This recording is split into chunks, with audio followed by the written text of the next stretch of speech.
Just you grow up to financial markets in Hong Kong and in Tokyo, and it's just the news every morning, right? And then of course it's a Commonwealth, it's a prior empire, so the news of the different countries are always coming in. So even bigger, higher speeds. They have a lot of electrical power that go to it.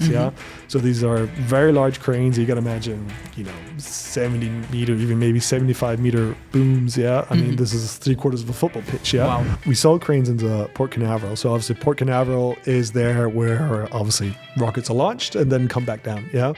And so they had a tenant where they needed to offload the rockets, but the Port Authority was buying. So we sold a mobile harbor crane there into them. So they bought one of our so-called LHM 600s, and we adapted so that because with the rockets you also have the height difference. So we're able to adapt the cranes and we could lift the height and the reach. So they were able to then buy a crane that they can use for their cargo, but also particularly for these rockets. Welcome to the Westbound Podcast. My name is Matthias Oertzen, founder and managing director of the Oertzen Group. Each month we bring you international business leaders to share their personal and professional journey in North America. Thank you for spending time with us, and now let's get to it. Well, welcome to the Westbound Podcast, where we elevate the European business community.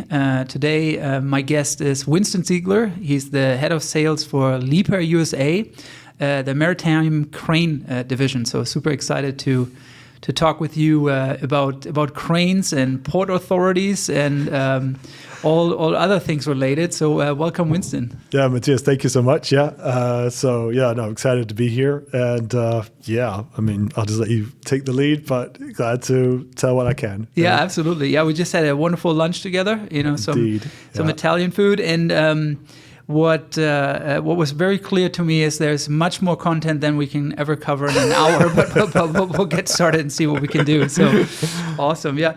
Why don't we start with you telling us a little bit about you? So I hear a bit of an Austrian dialect. I hear a bit of British English, This is going to be a pretty good story. So tell us a bit about you. So I guess my non-short version is born in Germany, just outside of Frankfurt. But then when we all moved to London, obviously then we just happened to stay in London. Father was a banker, so I just ended up always being in London. So me and my brother ended up going to a German school in London. So we did the German school system. We did, the Abitur system. Yeah. So like German kids, just being in London. But grew up internationally, basically, because just of being a financial metropole. And we ended up doing, doing the German school. And my mom's American, so my dad's Austrian. So I ended up getting both those passports. Yeah. And of course, growing up, the question was, where are you from? Even though, I'm from here, I'm living in London, yeah. But they could hear there was a bit of an American accent, obviously living in the UK. And so then obviously when I finished high school or the German Abitur, then started doing mechanical engineering, went to Scotland and Edinburgh, so University of Edinburgh. I got the opportunity then to an exchange program. I mean, applied for it, but then went to University of Pennsylvania. So I was excited to go to an American university, this renowned one, within the Ivy League in Philadelphia. So I was then in the engineering school there for a year, came back to Edinburgh, and then, started working at BMW. Yeah. So excellent. Went the engineering route, and that's where it all came around. Yeah, that's awesome. And that's how you continued your career. We'll talk about that in a little bit. Yeah. And so from what I understand, your dad is Austrian, right? That's right. He's Viennese. Yeah. Okay, Viennese. Okay, gotcha. Yeah. And then so you spent a bunch of time in Vorarlberg region on family vacations. So you have a big connection there as well, right? Yeah, that's right. Yeah. So even though our original kind of Austrian roots are in the south of Styria, Schwarzenegger territory. Okay. Yeah. okay. You don't have his accent. I'm working on it right now. But no, that's kind of where, not having, all our roots in one area, that was root funding for at least for me. So having some roots or some deeper founded roots, because there was a lot of, this is where, the cousins of the grandma and the grandma of the grandma, this is where it all was. So at least one part was there. So that was always keen. And of course there it was still very much, the only thing they bought was flour and sugar. Yeah. Everything was either, slaughtered or grown themselves, made themselves. So that was an eye-opener growing up, of course, in a big city. Yeah. So you're a big skier then, I take too, probably, right? Yeah. So we were fortunate enough. Dad we didn't have always major big holidays, but the ones that he did do, even though it was like maybe you felt the years were maybe more tighter, it was Austrian father, we go skiing. And so it was the only full family vacation we did all year, where we would go to a place called Lech in Austria, which is a renowned ski resort today. But so we would go ski there, and just really growing up with it was always just super fun. And just the sport we also fell in love with, yeah. So, and then obviously skiing became later for me a bigger thing. Obviously, then later started going after high school. I was like, right, I'm doing the Austrian ski teacher exams. Yeah. So I went and did that, and that was just a total adventure. Yeah. Wasn't on my radar. Yeah. But I was totally excited doing that, and so I continued that doing the next level exam. So I did it. You have kind of the beginner, intermediate, and then the kind of the professional level for Austrian. And every skiing country thinks that they have the best ski teaching programs. I'm about to ask you, because you live in Miami now. There's definitely no skiing there. So you probably go to Park City or wherever in the US. So I'm going to ask the obligatory question, who has the better slopes?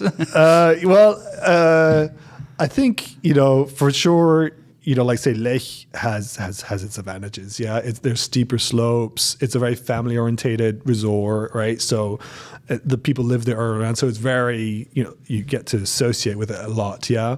And of course in the meantime, it's like there's fantastic restaurants, there's fantastic hotels. Yeah. So it's very high end. Yeah.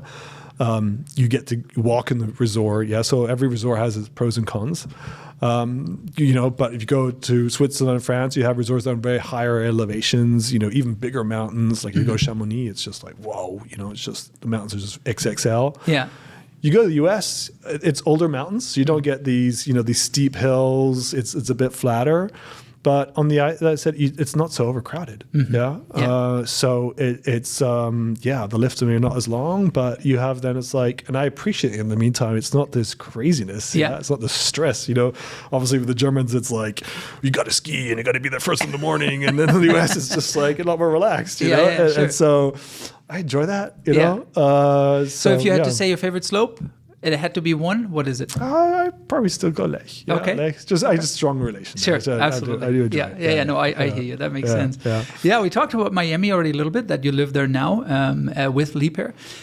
So tell us a little bit about your professional development and how you ended up at Liebherr. All right. I will just say this. Yeah. Florida, I think, has the most registered skiers in the US. Really? That's interesting. Yeah. There's many other facts about Florida that are probably quite unique. Traveling so much, I don't think I've seen a country as flat as Florida. Yeah, no, I agree with you 100%. I mean, even like Georgia, there's some hills. Yeah. Tennessee, I've been. Ohio, there's hills. And Florida, it's quite swampy, right? I mean, it's actually, if you're not, for our listeners that haven't spent much time in Florida, it's I personally like the coasts very much, and then in the middle, Florida is not all that attractive to me. Of course, the southeast Florida, it's all just very swampy, and that's also why it's all so compressed in there. Mm-hmm. It's continuing to grow. I mean, even though I'm West Palm Beach, there's a bit more space, but you can see they're still gripping up everywhere. There's a pocket, a hole. Mm-hmm.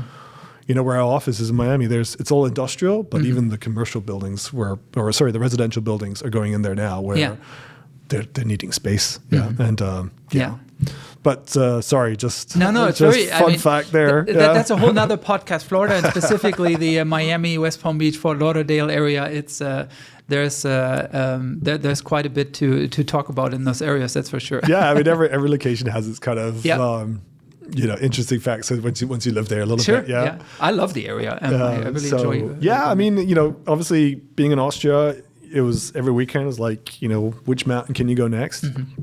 At least for me. And then going to Florida, it's just a whole different sphere of life. You've got this, involvement of Cubans and Colombians and Central Americans and Venezuelans. So it's like, it's a whole different mix of people that you don't get necessarily in other parts of the world or even the US. Yeah, it's suddenly, it's interesting seeing that influence, and you go to the rest of the US or, that are close to the border. Of course, the Mexicans a lot more, and suddenly you don't see that in Miami. Or, Chinese, you don't see that in Miami. Yeah. So as much as a coastal city, it's still different to other U.S. cities or even Central American cities. You know.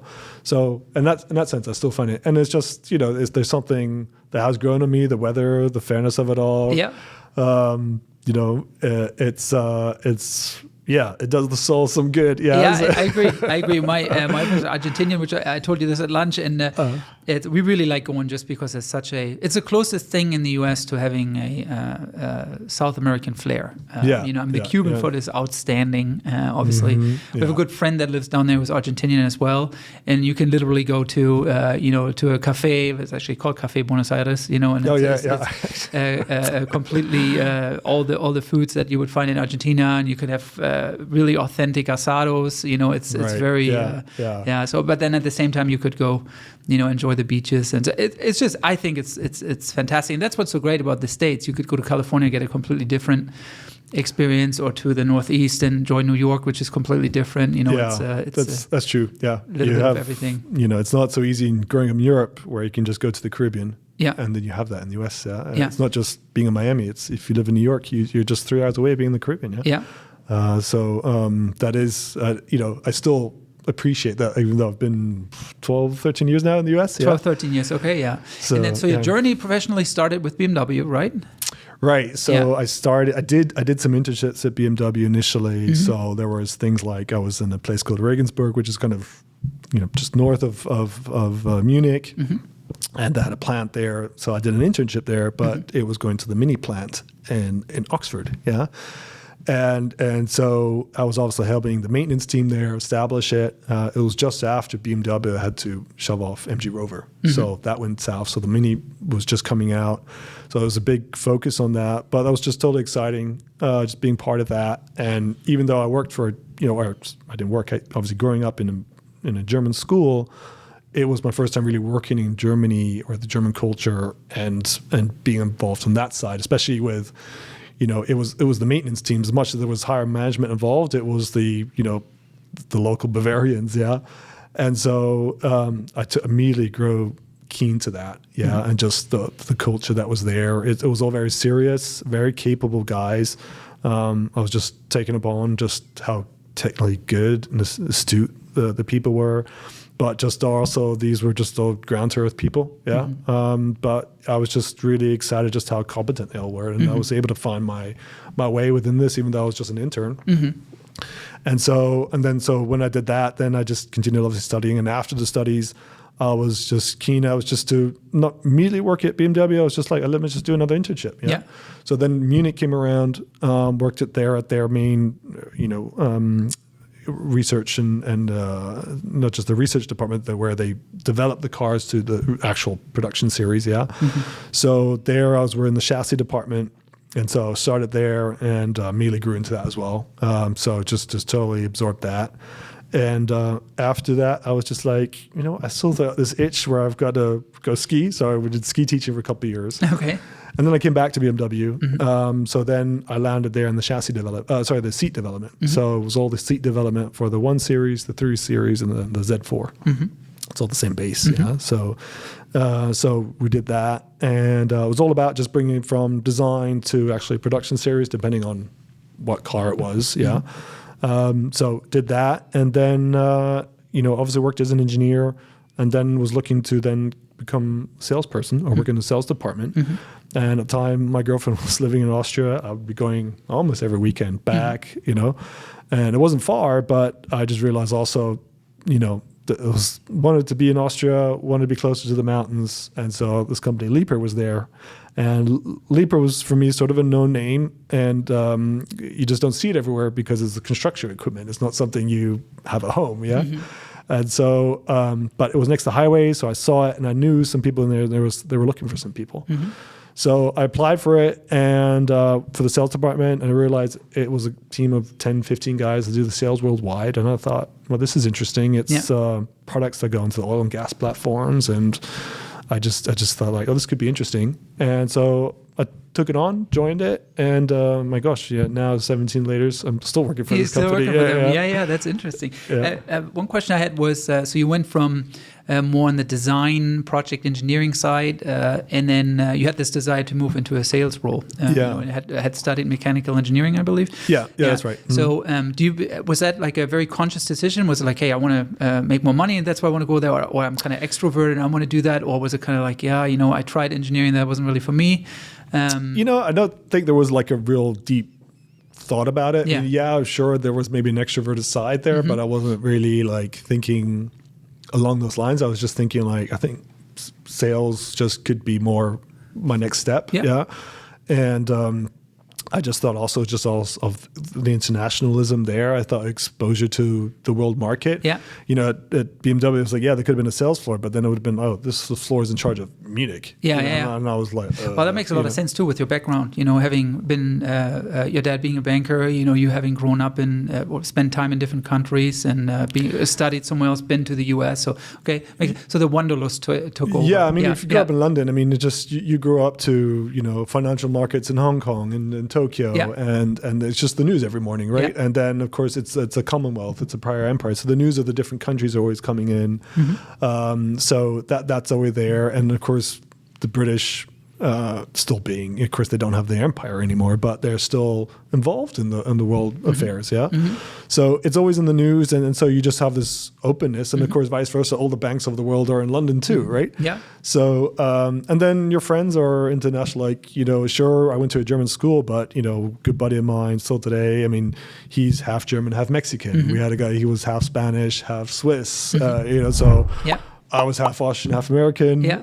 So everybody had something, and but also you kind of grow up, kind of British, the humor of it. You make jokes about anything, So I personally like the British humor very much. I used to have a colleague, and he was hilarious. So and so when then just that, I just thought, it's just my. More speaks to me more. Sure. Absolutely. And then we talked about Liebherr, which is we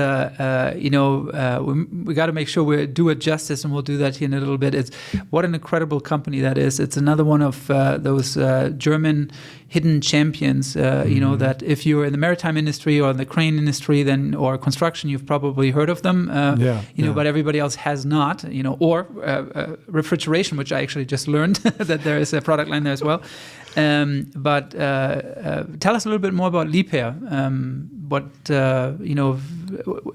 The company structure, the different divisions. Give us a bit of an overview. So Liebherr itself, it's a family-owned company still today. I mean, obviously it's organized. It's based it's centralized in Switzerland, but all the factories are predominantly in Central Europe and predominantly, obviously, Germany and Austria are most of the factories. They have ones in Ireland and in the UK, and I think there's one in Spain as well, but and France. But it started in 1949, so just after the Second World War in Germany. Of course, it was total rebuild phase there. So this guy called Hans Liebherr started designing tower cranes, and before that, there were these tower cranes, but you had to erect them and took days to build. So he comes around, kind of like you see today, next to a house. The mobile crane just sort of self-erects itself, and today it takes minutes, but then it took hours. But it was a huge step, because then obviously with the rebuild of almost anything in Germany, suddenly, those tower cranes then were in demand. Were needed, So, and then with it, you needed a wheel loader. So he started doing wheel loaders too. And then he realized these engines are not working that great. So you go, you know what? I'll do my own engines. So these bits and bobs of construction started developing. And so today, these divisions and these factories have grown out of, these origins. But where for sure that's where it grew. And a lot of the predominance is still in construction. So they have mobile cranes, crawler cranes, tower cranes, earth moving, so wheel loaders, excavators. So all this construction equipment is still there. But it's grown into other stuff as, for instance, like the components, so like diesel engines. They have hydraulic, all types of hydraulic cylinders. So they actually make their own, so they don't buy a Cummins engine or... that's right. That's all their own. So typically is very Liebherr is very much own in-house components. And for many years, it was an internal supplier. So as a manufacturer, that's quite unique compared to others, where they have their own in-house components and also electrics division. So the software that runs in there, that's an own Liebherr product. Wow. Liebherr factories have put it together. Yeah. So as an equipment manufacturer, that stands out quite a bit because all the others have to go find a different player. They have to go find a Siemens or an EDB, or if it's in the US. You rely on someone else if something goes wrong, or if you have to customize the solution, and this way you have to control over everything. 100%. So especially now where automation, remote operations coming in, a certain level of detail in programming, then that comes to our advantage. Yeah? And especially our supply chain challenges, we control that because it's a known factory. True, yeah. Okay, I think about the pandemic. I'm sure that played a role there. If you have certain we had to get components missing. We had to get the stuff shipped in too, so it wasn't all just, we weren't like, totally immune to it, but it was still within our control. Right. And we certainly noticed that where certain customers, like even we have customers, of course, in the US, but also in Central America, they realized we were still there. And of course, it's not easy getting stuff shipped into Mexico or certain Central American countries, but they realized we were still supplying the stuff, and we just had to kind of reorder some of the stuff. So we ordered more in advance just to get the stuff. But so from that, totally different divisions grew up. So they have landing gear, wingtip design for airplanes. So Airbus, of course, long supplier, Embraer, a big supplier. Then took them a long time, but now in the meantime, the years have passed too. But then one year, probably maybe 6 to 8 years ago, they got into Boeing. So they're in that, and they have cooling systems within train systems. So they have that. And the components today, they don't just supply internally, they supply externally. So it's the mechanical components of slew bearings of all types, so like all the windmills. They even have a factory in Mexico where they're supplying slew bearings for the rotary blades. So in there's a slew bearing, and the whole thing itself has a slew bearing. So they supply that. Certain other manufacturers might be buying from us. And then also, so they have their own drive system, which we use for, let's say, our ship-to-shore cranes or in our mining trucks. But they can supply that to, marine applications. So whoever who wants to buy, maybe not just one drive, but bigger applications where there's bigger purchases, they supply that there too. So, of course, that's been a newer division, but they're growing. And they have some hotels, so in Ireland and in Austria, and one in Germany. It's not something that they're looking to grow worldwide. It's just something that not a business unit, but something that kind of came along. It is separate. It is handled as a separate business unit. But they're not looking to expand. Sure. That it's just really running those there. Makes sense. So in the meantime, there's mining trucks and excavators. They make the biggest mining trucks up to 400 tons. So their direct competitors will be Caterpillar and Volvo. That will be the mining. In crawlers, it's Kobelco. So a crawler would be equipment on a track, right? So kind of like a crawler base. So kind of like how like a tank has crawlers. The crawler cranes have that, so they can open on a. If you're installing a windmill, components of the windmill together and open, countryside, it's all flat, right? So these are on hills, so you need something a bit robust that can, walk around this. And so Liebherr does that from 100 tons all the way up to 3,000 tons. Wow. So really big stuff. Those are then so the wind offshore is really pushing now. Those are big, heavy components, or the energy plants. They need big cranes because they need to reach far and across and get those big, transformers in there. So that's when those cranes come in. And otherwise, a lot of crane rental companies, especially here in the US, they'll have bigger projects where they need bigger cranes. So there's a good, decent amount of 1,000-ton cranes in the US. And so your progression was, so you started in Germany, right? In Austria. In Austria, okay. So I was in one of the Austrian factories in a place called Nenzing. This isn't the metropole of like Munich or London, but it's probably a 4,000-man town. But though they have the crawler cranes there, but they also had their other maritime division. So I started in the offshore cranes, but they also had the ship cranes and the mobile harbor cranes. And so within the ship and offshore crane, even though there were separate departments, there was quite a diversification on products there. So obviously within the offshore cranes they were supplying oil and gas platforms. So the traditional stuff of, these can be fixed platforms, let's say in the Gulf of Mexico or in the North Sea, where you need a crane just to offload or load stuff for the platform. So supplies, because there's people on there, you need food, you need equipment, you need stuff, yeah. And so would this crane be mounted on the platform itself, or is this a crane that's on a barge or ship, so to say, or is it both? It can be both. Okay. So predominantly these, of course, are going on the platforms or drilling ships, yeah. So they need to that, because they also need to handle stuff within the platform too, yeah. And so you have these special cranes for it, because all these platforms are developed or regulated by, offshore regulations. So they say, so what makes it is like, it can't have recontact, or if it does have recontact, it needs to take certain dynamics. So you imagine the North Sea, the waves are going rough, or even the Gulf, tons of waves. I mean, this, and you're trying to take something off a supply boat. You can imagine the wave goes up, and then it comes down, and then it comes back up, and it could actually hit the load. Yeah.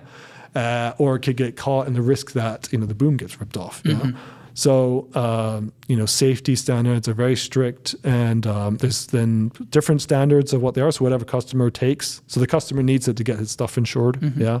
So that's why you have to then play along and build the cranes to those standards. So that's why, like, you can find a 100-ton crawler crane. The boom width will fit on a car lane, but if I have a 100-ton, offshore crane, it's going to take 1.5 car lanes. Okay. Just even though it lifts the same, it's a way bigger crane. Typically, they have longer outreaches too, so that they are bigger cranes overall. But just it's the dynamics that they have to consider, and the safety standards. Yeah, so the safety standard in the slew bearing might be 3 times as much in a certain regulation compared to others. So that's why you have just a whole different product in the end, and then it's also very custom demanded, so you have large specifications that come through, so you need to understand all the stuff. That's why you kind of you need a different sales department than just the crawler crane department handling. Sure, you got to understand some of these specs. Interesting. So how big was that team in Austria that you started out in? I think sales and project management, we were probably about 10-15 guys. 10-15 guys, It's probably somewhere similar. Today they've merged it together with the ship and offshore crane. Sure. And they say you guys do the offshore cranes, and you do the transshipment cranes, and you do the classical ship cranes. Yeah. But right off the get-go, you're probably looking at a project somewhere in the Gulf of Mexico, and also in Middle East, and in India, or wherever the opportunities. Offshore is worldwide, right? So and it can be also where we just have now a project. Customer is Australian, but it could be that the vessel ends up in the U.S. Yeah, okay. and vice versa. It'll start in the U.S., but these vessels end up wherever business kind of goes. Sure. Yeah. So also from a sales and service standpoint, we need to be set up worldwide, but also service-wise. Yeah. So that's why Liebherr then also at the time was building out all these service stations. Yeah. So then Miami developed. I mean, the crawlers initially had a base in Miami, but their main base for the U.S. was in Newport News in Virginia, where they had their mining truck manufacturing. So they just made that the U.S. base. Yeah? Okay. But Miami then became interesting for the maritime cranes because we had Houston already as well as a sister facility. But Miami then, of course, because you had the access to all the Central American market, the Caribbean market, and at the time, service-wise, also we took care of we took way back also care of Canada. Yeah? Okay. Before Canada then took over. Yeah. But also Colombia through to Guyana, Suriname. Partially we still take care of Suriname and Guyana, but sales-wise we cover it. But we have now a service station in Colombia. Yeah. But before that, it wasn't there beforehand. Yeah. Wow. Yeah. So Miami, of course, has direct flights to all that stuff. Yeah. So sales-wise, but also just service-wise, we can get the parts shipped there. Do it directly there. Yeah. Speed us through real quick from starting with Liebherr there in Austria and then making it to the US. Like, what were kind of your steps within Liebherr to become the head of sales for the maritime? I'm sure there were a few steps. Yeah, I mean, it's not all that complicated because in essence, it was from project manager, you're in the sales department. And then, I started as a project manager and then was working a bit as a sales assistant. So, I was helping one guy in particular, but just generally I was there for the team. Yeah. So I wasn't really leading sales. I was just like, hey, let me know. And then just managing the incoming orders. And then just came to the man, okay, I want to go to the outside sales office, kind of want to, get back out there into the international world, not just in Austria. Yep. And then so Miami came about. They knew I had an American passport, so just like whoosh, off you go. Yeah. And then I made the switch actually initially into the mobile harbor crane department. So mobile harbor cranes then was cranes in ports where you're offloading all types of stuff. It can be bulk products, containers, or just project cargo, windmill parts, anything bulky and heavy. And so, and that was a product that was developing very much throughout the world. Yeah, very much in demand, and still is today very much an important, product for customers, but also within the Maritime Cranes. Yeah. And so I started there just as, sales guy, responsible for East Coast, Great Lakes. So I did that for the first 2-3 years. And then it was a colleague who was taking care of the rest of the US, so the Gulf and the West Coast primarily. Yeah. So then he left, and then it was just the US. So I had to take on the whole US by myself. And still slightly timid. I was developing as a sales guy, but still just, I was like just totally overwhelmed by it. I was like, oh my goodness. Yeah. So, and then I just accepted the role after a while, and it's like, you know what? I'll do this. Yeah. So I was just kind of on a mission. I was like, I will sell more than anybody else, and I'll do it. And I won't, I'm not going to give up on this, or I'm not going to be beaten. Yeah. Excellent. Yeah. So then I just went on this mission of just, and I was gone 50 weeks in the year. Wow. Traveling every single week. And I remember we did a trip with some of my colleagues. We were started off in Seattle, then we were in Los Angeles, then we were in Miami, and then we were in Portland, Maine, all in the same week. Yeah. Wow. Yeah. Okay. That is covering the entire U.S. Yeah. And then, literally like, I was, you went to Hawaii for a conference. Yeah. But, I remember getting there, calling, my colleagues, we get into the factory at 7 in the morning. So it's Central European time. Yeah. So I would wait up till about 6 or 7 at night, call them. So I get my stuff working. So my working with them was always get the emails at night. Yeah. Follow up in the morning with the factory and do your visits and your local calls during the day. Yeah. And that's what it is today still. Yeah. But that was, of course, the rhythm I had to start grinding in. Yeah. And because I was just on a mission, I was just like, right, I'm doing this. And so there were a couple of projects that were happening because it wasn't always easy. Yeah. I didn't know how to work the market yet. I didn't have all the contacts. Kind of get started on it. Yeah. So long story short, then suddenly the project started realizing, and then it was coming thick and heavy, and it was just like every month there was a serious crane purchase. Yeah. So I just went full focus at each single project. Yeah. And it turned out that, so I did that for about 2 years, but in the 1 year, typically we sold maybe 2 or 3 cranes a year, so it wasn't that big. Yeah. But the factory always wondered, how come we got the US and it's not a bigger market? There's got to be more cranes. Yeah. So the 1 year we sold 9 cranes. But I was the lead guy, right? Yeah. I was the one pushing all those projects out. Wow. And was fortunate enough to beat the competition. They didn't sell a single crane for over 30 years. Okay, yeah. But so, then suddenly US got noticed within the factory. Yeah. So suddenly and they were doing very well with the products, and they were like, whoa, yeah. And so after 2 years, then I was like, look, I'm pretty wiped out. Yeah. We need more. So my colleague then at the time, he was then doing the offshore cranes, but the oil and gas market in the US changed because shale gas came along. Oil prices took a tank, and suddenly the oil and gas market suddenly plummeted, so it was dead. So we weren't selling that many offshore cranes, but he was then available. Yeah. So we said, hey, come along. Yeah. So he then joined us. So he then still today takes care of the West Coast and the Gulf Coast. Okay. I went back to the East Coast and Great Lakes. And so we just started selling more of the other products, but then it started coming a little bit more. Was then assisting a little bit at Container Handling Factory. We weren't officially on board with them yet, but just started to get more involved with them. They had sort of more lead projects where some of this first kind of automated projects were starting to develop. Okay. So I was just tagging along with that. And then so with time then, so one thing where obviously I got noticed when I sold all those cranes in the 1 year, I got awarded as well Sales Manager of the Year within the group, right? Wow. So that got noticed. And then all the other thing, it was just starting to push some of the products internally. Yeah. And so I was getting a bit of a voice in terms of the factory. Yeah.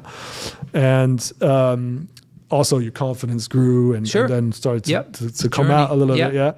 And so and then just really kept pushing the market, just keep selling more of the cranes, and then we started to have exceptional years. Yeah, all of us. Yeah. So it was just 3 of us. It was just obviously my colleague doing Gulf Coast and the West Coast, and then also my other colleague doing Mexico, Central American, Caribbean, and suddenly he's doing well. Yeah, he's doing well too. and breaking into certain markets there as well in the Caribbean, as well as in Mexico. So suddenly we're getting exceptional years where we used to look at other countries where like, how can they sell 15, 20 cranes? Yeah, we would sell 2, 3. Yeah. And then, obviously I sold the 9 the one year, so we were kind of getting like around 10. Yeah, you mentioned you went from at lunch, I think I recall this number, something like 40 million to... Yeah, we did sales overall, 160 million. Okay. Yeah. I mean, you can always win the revenues and sales. Yeah, sure. But I quadrupled the revenue within how long of a time frame? I mean, that was, probably the 40 million, maybe it wasn't quite 2012, maybe 2014, 15, something like that. Yeah. Till, let's say, around now, 160 million. Yeah. So, I mean, it's all of us, right? It's not just... Considering, and let's pick up the listeners a little bit. So you say cranes, and I know they're kind of all the same to you. Like, let's talk a little bit about what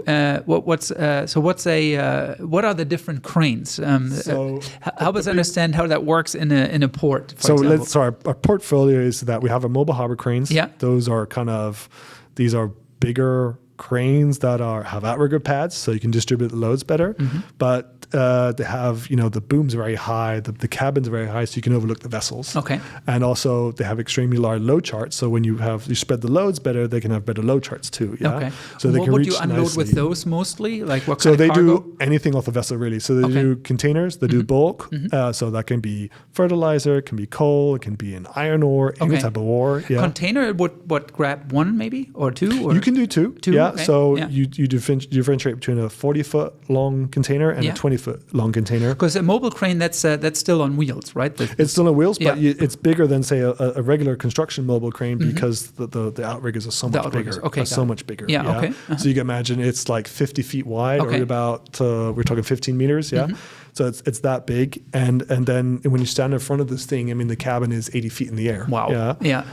The other big one, so that does any type of product, so container, bulk, and project cargo, break bulk, which could be like pallets. Okay. Yeah? So anything, and for the US, mostly it's import. Yeah, some stuff goes export, but predominantly it's import for the US. So it's all unloading the vessels, and then we have ship to shore cranes, which is for us. 100% really containers. Yeah. Okay. It's a big market itself, and when these container vessels, it's a very much bigger crane than the mobile harbor crane. So even bigger, higher speeds. They have a lot of electrical power that go to it. Yeah. So these are very large cranes. You got to imagine, 70 meter, even maybe 75 meter booms. Yeah. I mean, this is 3/4 of a football pitch. Yeah. Wow. Yeah. And this goes across the vessel, and so you need very strong structures, and so you have these huge components, and so these are even bigger than on a mobile harbor crane. And then they can grab up to 4, I think you said, right? Up to 4 containers. They can if they're, but typically they do 1. Okay. Yeah, Okay. Yeah. They can do 2 20s. We say 2 20-foot containers, but predominantly it's always 1 40-foot container. Got it. Okay, so one of the larger ones. Yeah. So you typically take 1. Yeah. And then we have a mobile cranes, a ship-to-shore cranes, and then we have also kind of yard equipment. So those are RTGs, those are rubber-tired gantry cranes. It's just like a square-looking kind of rectangular product, but within it's moving the container. So once you get the cranes offloaded from the vessel, you need to transfer that into a stack. Yeah. So these are just kind of rectangular looking cranes, but they're on tires, and they transfer from the initial stack from close to the vessel, closer to the gate, so it'll get closer to the trucks. Or you have even wider ones where you have, like, say, rail-mounted gantry cranes, where you just have its own rail, it's a wide span, and so then basically you can offload to the sides, so you might have trucks coming to it. Predominantly, you can have these going rail itself, so like railway lines that come in. So, of course, in the U.S., you have these Class 1 railways like CSX or Norfolk Southern, more on the East Coast, of course. They will come in some of the ports, and then some of those containers will go into rail, or predominantly they go into trucks. Okay. Yeah? So the containers need to transfer that from the ship to shore to the gate, basically. So we have that. Then in our ship crane, we have one side of our port transshipment solutions. So these are cranes that are on floating barges or vessels, where you handle bulk cargo, but you're going like fertilizer. Okay. So coal, iron ore, sugar. I mean, anything. All the stuff that goes up and down the Mississippi River, probably. For the U.S., mostly up Mississippi River. Yeah. Now, they're all bulk products or ports that go, like East Coast or Gulf Coast, where they just go up by conveyor. I mean, these go then 3,000, 4,000 tons an hour, where it's just shooting the stuff into a vessel. But when it coming down the Mississippi River, so the fun fact there is that the biggest state with the most per tonnage is Louisiana. As far as harbor, so just in overall tonnage. So let's say if Louisiana is doing 550, 600 million tons a year, the next state is Texas with maybe 450 million. And then the next is California, maybe 350 million. Yeah, that's incredible. Because if you were to think about the big ports, you're looking at LA and New York. The containers get a lot of media attention. Right. So you think New York, you think Los Angeles, but it's Louisiana. and of course you think the population, where that's where it is, right? Yeah. But the Mississippi River, because branches in so many states. The U.S. once again, it's just blessed in so many ways. I mean, if you think about it, it's because they have. I mean, if you look at Europe, you've got the Rhine and the Danube, but they're controlled by many different countries, right? And luckily they're working together right now, but that hasn't always been that way in history. No, of course not. Yeah, and in the U.S. You have the Mississippi River system and all its tributaries, and it's wonderful for moving product. So that's of course, and it's always a dynamic for those stevedores down there in the lower Mississippi. It's always a dynamic there. So one product could be up, and then of course like now things are changing. So now suddenly coal is taking a little bit of a peak, even though coal is expensive in terms of compared to Indonesia, but because Ukraine's dropped off, it's then there's more demand, so they can get there's more willingness to pay for that, right? So there's more coal coming out of there, more grain that's coming out. So there's always these dynamics. One thing could be down, but then the next goes up, and that changes. So it's always for them a moving market. But it's interesting also just being involved just in there, and you go to the Mississippi there. It has its own dynamics there. So we have those cranes, but of course worldwide we have. Let's say Indonesia, we have, I would say 120 of these floating out there in the middle of the ocean, just moving thermal coal, iron ore to India and China. Wow.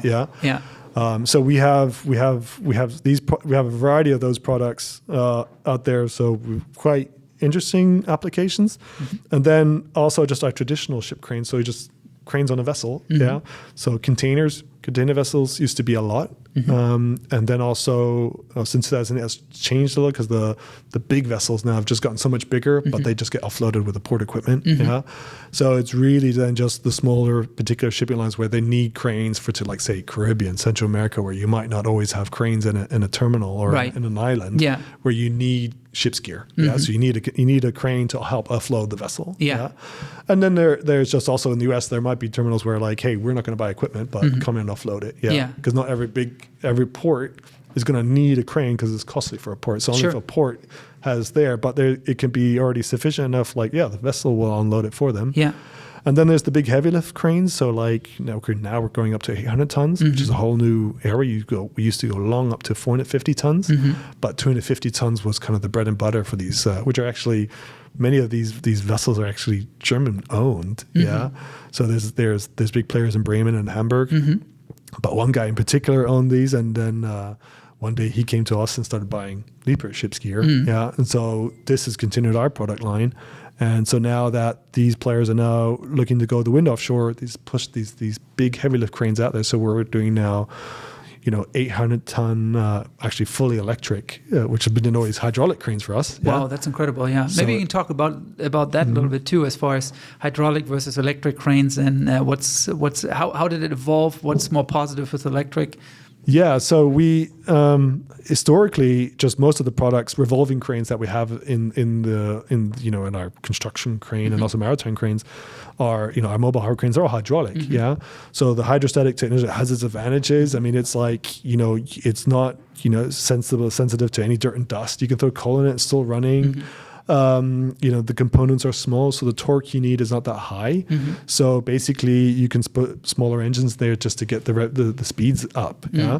And so these evolved and also into our mobile harbor cranes where you need higher hoisting speeds converse to construction cranes. But they were still very effective as hydraulic because they were to be immediate responsive. You have immediate power, and you still have small components to change. It was easy, yeah. So this was effective for that market, and of course also, there were certain advantages on it as well. So like, we have revolving axle sets. So you're not like a traditional, like a car where it's like a connected axle set. So we can move our cranes a bit around. So these are also hydraulic. So there was advantages to doing this stuff. Yeah. And it's all responsive. Yeah. So, so that just evolved as cranes got bigger. Hydraulic technology just moved, and it was an offshore crane. Now it's 5,000 tons, but it's also all hydrostatic. It's also the technology that we knew about, we know how to handle. But let's say in our ship to shores, we have fully electric. So like I was saying, back then Liebherr had in its factories, it just kept this all in-house and started developing it in-house. And today we have the access to that.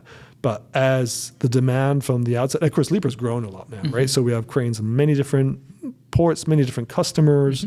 So vice versa, we have now, of course, a lot of feedback from customers coming like, we would like X, Y, and Z. And vice versa, we're also, always looking to take the money. So Liebherr, being a family-owned company, we're not looking to, I don't know. Liebherr is just very focused on the products, on the services, on the factories, and on the outside service stations. So they're always looking, okay, where do we invest? How do we innovate? How do we stay relevant? Yeah. And so now the fully electric component cranes are coming along. Yeah. So is this also driven by like an environmentally conscious mindset, or is this more driven as well as? So let's say the floating cranes. Right. Yeah. Partially that's driven by customers who just like, they're just like, look, I prefer electric cranes. Okay. Yeah. They've worked on electric cranes or they had maybe bad experiences. Yeah. It wasn't a Liebherr crane. Yeah. Okay. Yeah.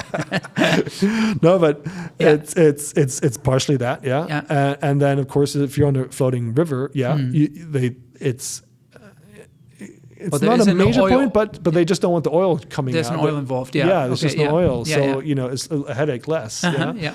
So this is it. And also it's just the trend of things as well. Yeah. It's just in terms of the generality, it's just like, hey, we want full electric equipment. Yeah. So we have one mobile harbor crane that's fully electric. Initially it was pushed by the Russian market. Okay. Because they have, if you go into certain ports, there's like 30, 40 cranes in a port. And they're like, we're going to replace all of these across Russia. Yeah. Right. So, and they were like, and we want it fully electric. And so at the time where we're sending so many cranes to Russia, it was then like, well, okay, let's develop this fully electric mobile harbor crane. Yeah. Which goes on rail. Yeah. Which we could work. Yeah. And so then we did that, and then we started doing that's when this fully electric ship crane 800 tonner now came along, and then I was involved in also just because I was one thing I was doing also, okay, so I was selling in the US, but I always kept visiting the people in the Mississippi River. Yeah.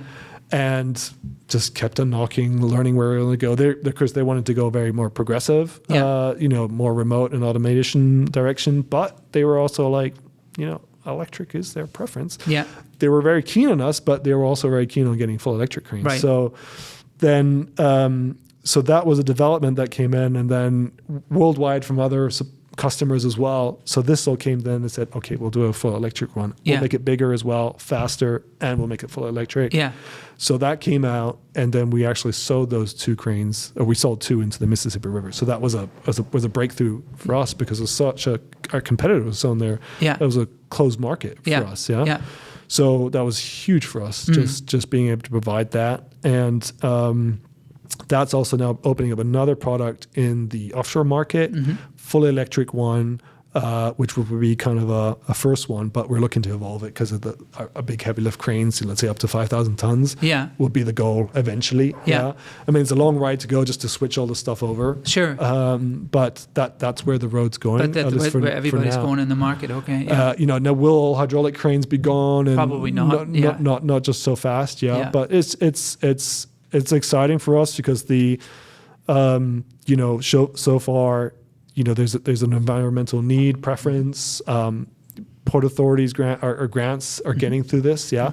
So they're like, yes, we have electrical powered hydraulic cranes, but there's also just a preference like, hey, we might just want a full electric crane. Our maintenance is that makes sense. I didn't think about that. If you have an RFP and they clearly require an electrical crane, and you got to be able to do something about that. Tell us a little bit about your customers. So what are the largest port? I've heard of Long Beach. I think everybody knows through the news all these container ships. Lining up, not being able to offload.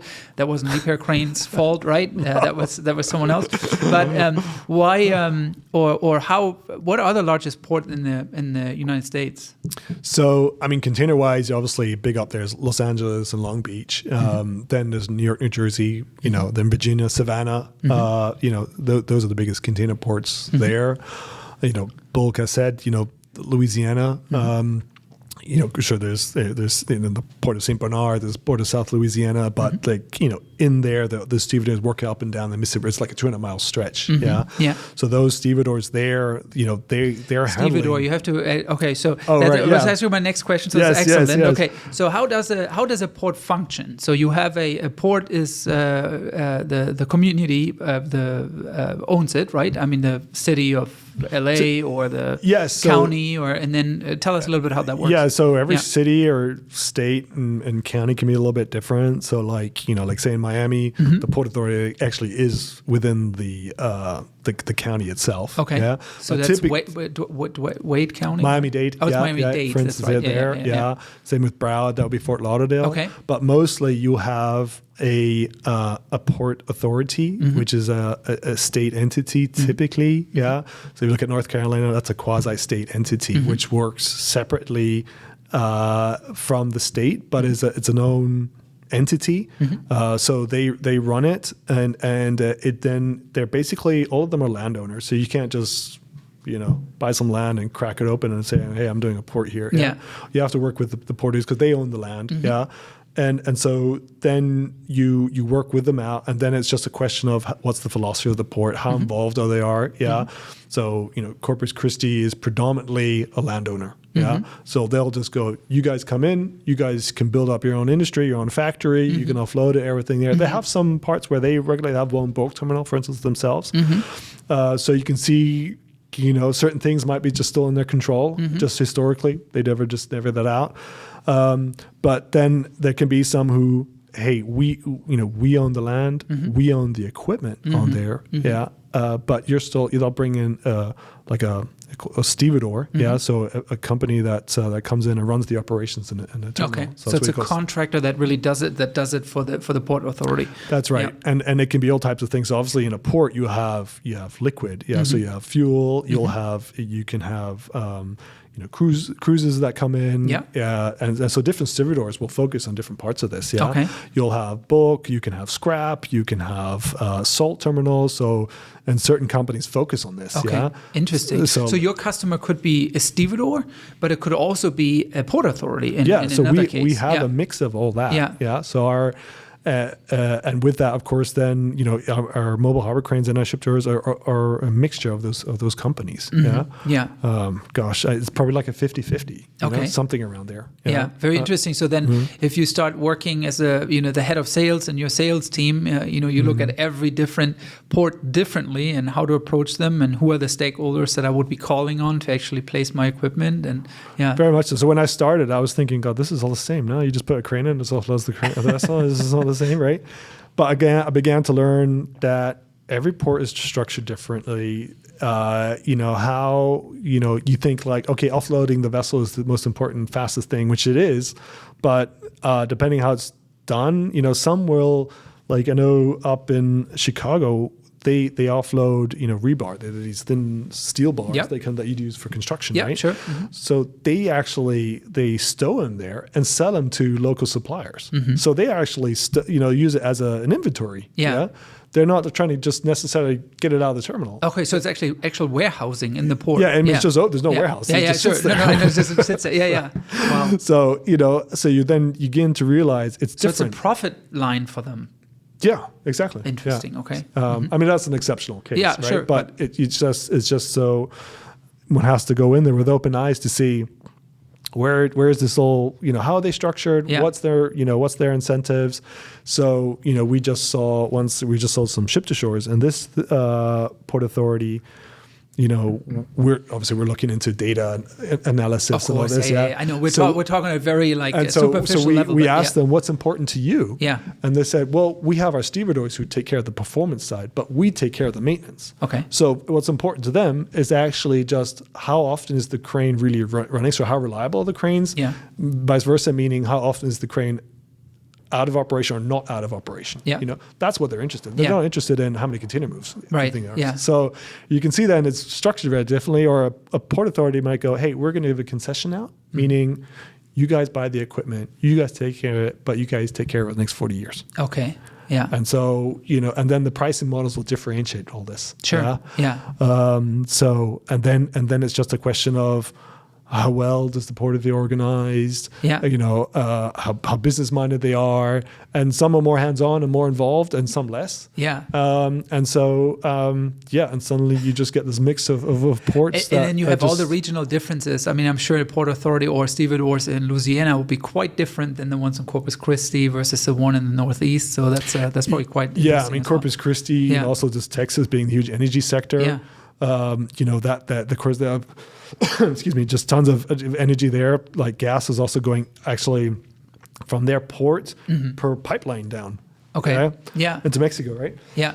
So that's obviously a totally different case. Whereas let's say, Seattle, Tacoma, yes, the stevedores are running, but the port authority there, or the port authorities actually there, marketing-wise are going, hey, we're the Northwest Sea Alliance. Okay. So we're just kind of, hey, we're up here in the Northwest. That's our marketing, and come to us. Okay. Because they're trying to attract basically business to that corridor up there. Got it. Okay. Yeah? They don't leave it to the stevedores to attract business. They do, but the port authority is still in there for business because they still get revenues off the stevedores, right? So every time they're moving a box, they're getting revenues. Yeah. So of course they want to let shipping lines know, or make sure they're still attracting new shipping lines. Yeah.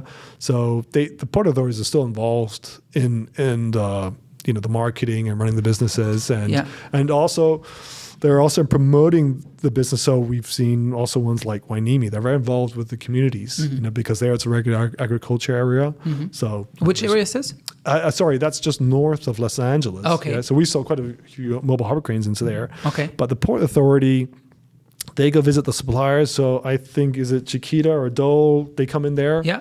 And so they bring in bananas, stuff like that. So they go down to go visit them, but also they'll bring in schools and they're so they're not wondering why all these containers coming out of here. Interesting. Okay. So they keep them involved of what's going out there to obviously say, hey, this is an important part of infrastructure. Yeah.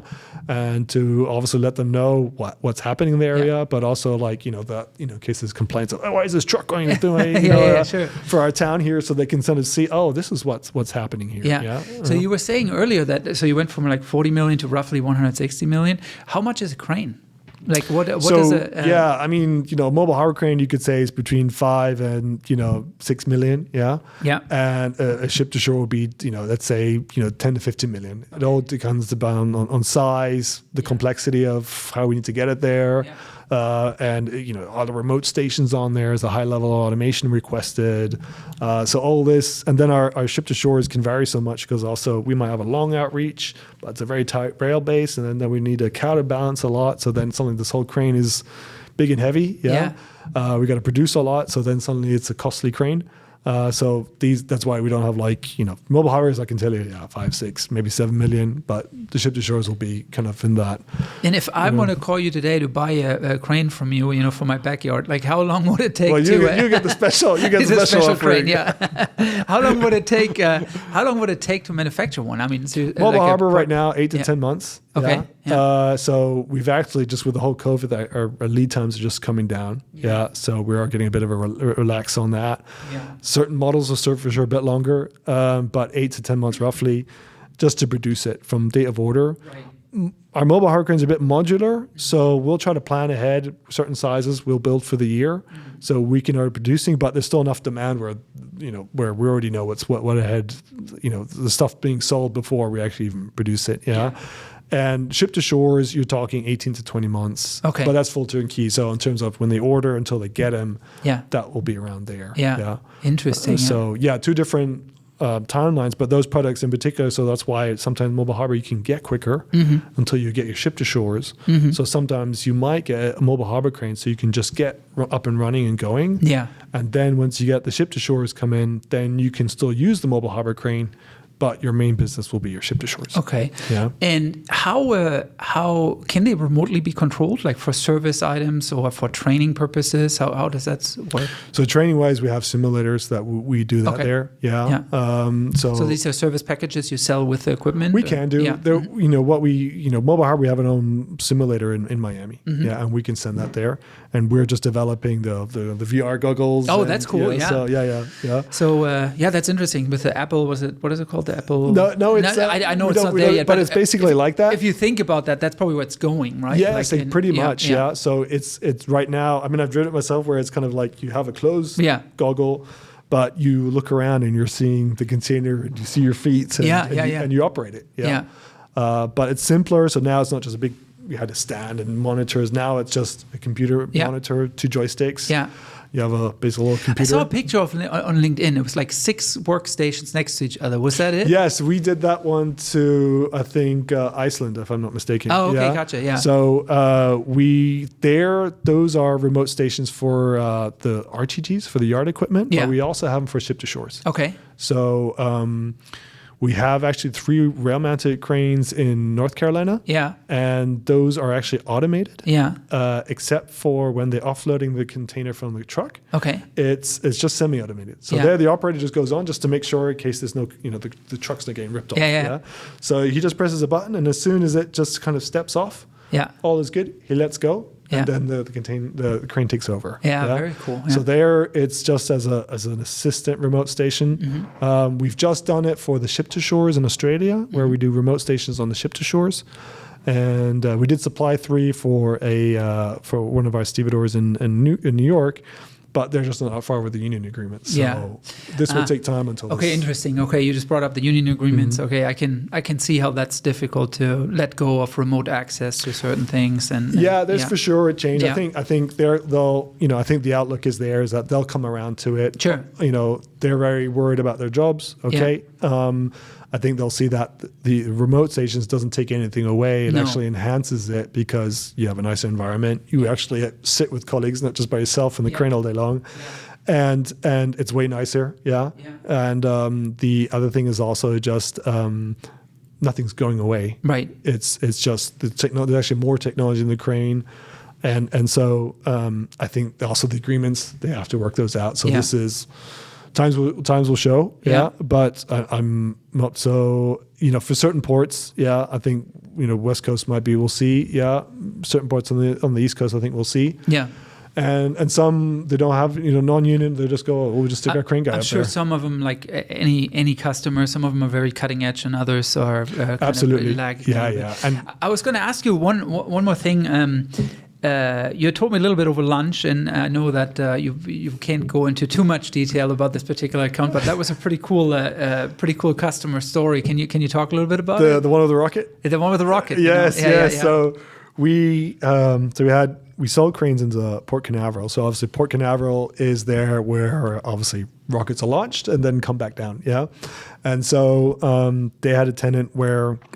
They needed to offload the rockets, but the Port Authority was buying it. So we sold a mobile harbor crane there into them. So they bought one of our so-called LHM 600s, and we adapted so that because with the rockets you also have the height difference. So we're able to adapt the cranes so we could lift the height and the reach. So they were able to then buy a crane that they can use for their cargo, but also particularly for these rockets. Yeah, that's incredible. Yeah. So then the other rocket company comes around and goes, well, we would like one of these. Yeah. And they had access within the port. And so they started talking to us or myself. Yeah. And then so we started working on it. And the project just trickled along. Yeah. Yeah.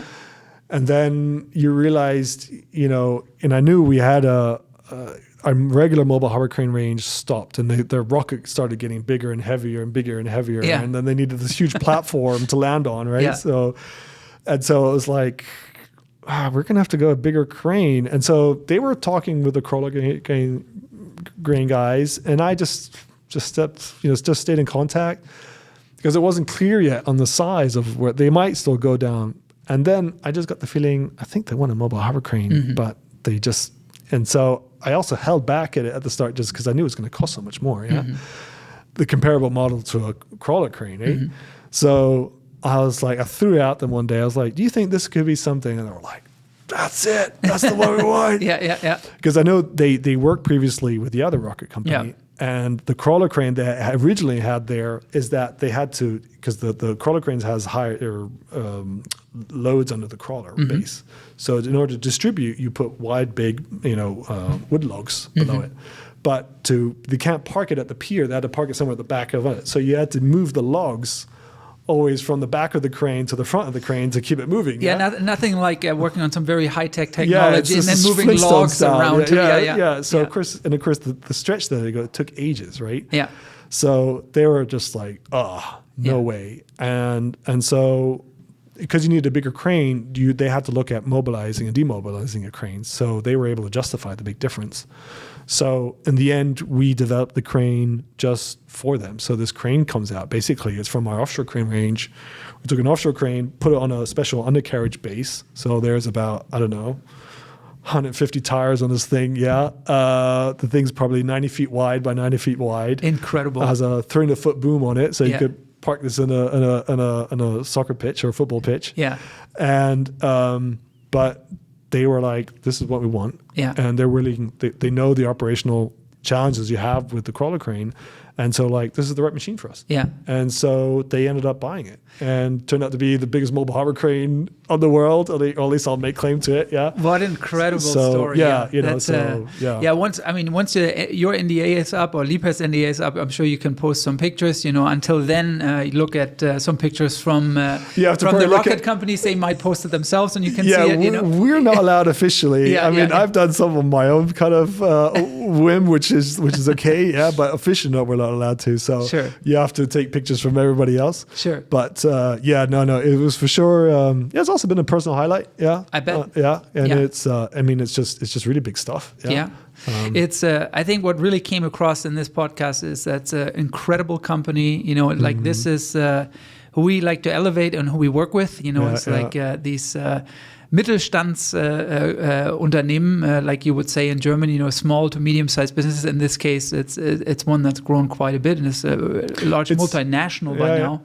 And it's incredible, the product range, but still being able agile enough to customize your product to such an important key account manager. And it's been very much fun talking to you. I really appreciate it. I feel like we could talk another hour, but I think we're well over the hour already. So it's probably best we cut this one and have you again if you would like to come again. Yeah, no, it sounds great, Matthias. Yeah, no, thanks for having me. Of course, of course I could talk night and day about Liebherr, but today still Liebherr is still very much like a Mittelstandsunternehmen, even though we're global. Yeah. But we're still out of kind of remote areas in Germany. So it's still a very low, even keel. The family still keeps it like that. And so everybody is very associated with the products. Yeah. And, but it still remains an exciting area just because I thought we were at the biggest end, and then stuff still gets getting bigger and whoa. Yeah. This is what these European companies are about. Let your product speak. It speaks for itself. That's certainly the case. What we always like to do at the end is give you the opportunity to mention any channels where you are. Do you use Instagram, LinkedIn? I have my personal one on Instagram, so I post some things on there. Sure. So it's just Winston W Ziegler there. Yeah. On LinkedIn, I'm just Winston Ziegler. So it's just linkedin.com//Winston Ziegler. Yeah. So those are my main media channels that I use. Yeah. Otherwise, obviously phone, emails, the most daily way of communication. But I do try to keep my channels live. Yeah. So. And then there's www.liebherrusa.com or. I mean, you just basically, if you just go, it's just www.liebherr.com, and then just go into the products of Maritime. That'll be the easiest route to go there. Are there any positions you're trying to fill in your team right now that you might want to talk about? Yeah, I mean, we are just literally in the process of actually adding another sales guy. Okay. We're probably really at the end stages of it. We're just waiting to get countersigned, really. Sure. Yeah. But we are expanding in the sales. I mean, otherwise, technicians, we are always in demand. I mean, for sure, right now, our biggest demand is right now in ship-to-shore technicians. Just because it's a lot more in the highlights now. Of course, they're now looking for non-Chinese made. And us obviously producing in Ireland is us, pushing us a bit more noticeable. And so, but for us right now, of course, with our existing fleet, we're looking to build out there because we've built our mobile harbor crane fleet there, and we always need technicians there too. But the big ones right now is the ship to shores there. So anybody electrical minded wanting to take the lead on our ship to shores, we need some guys there for sure. That's awesome. Our biggest one. So anybody who hears this and is interested in Liebherr, reach out to Winston or the HR department. I'm sure there's a Liebherr LinkedIn channel. Winston, again, thank you so much. This has been awesome. Thanks, we'll do it again. Yeah, appreciate it. Awesome. Thanks, man.